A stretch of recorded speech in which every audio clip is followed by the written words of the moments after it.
I'm running out of hats. This one is clearly too small.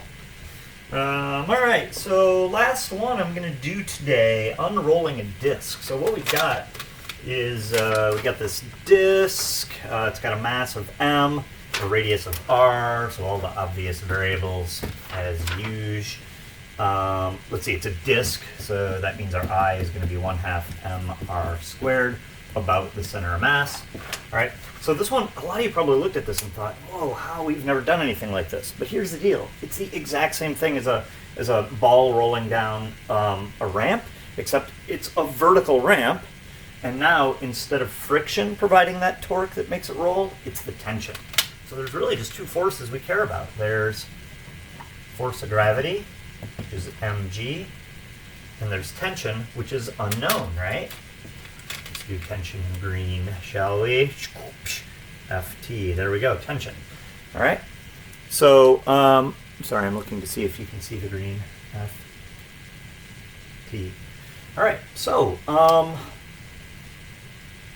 guess what makes the most sense then is to do the same thing that we usually do, which is choose the pivot point here at our unknown force, which means I'm going to have to use the parallel axis theorem, right?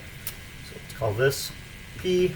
So our rotational inertia about P is rotational inertia about the center of mass plus mh squared, but h is just going to be r, right? So mr squared. So the rotational inertia about our pivot point is 3/2 mr squared. And so now that I've done that, I can consider my net torque equation. And I guess a quick side note, why didn't I start with net force equals net force? Because I know it's going to have two unknowns, right? I don't know my tension, don't know my accelerations. There's two unknown forces, so it makes more sense to start with the torque equation, and hopefully that'll get us something, okay? So here we go. So net torque about P is equal to the net torque about P.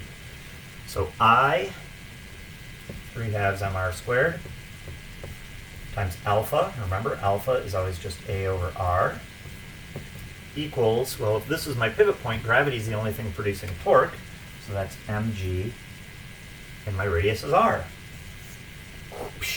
So all of these r's cancel out, the m's cancel, and I get 3/2 a equals g, which means the a is 2/3 g. Okay, so whatever 2/3 times 9.8 is, ends up, if you're keeping score, 6.53 meters a second squared. So there's our acceleration.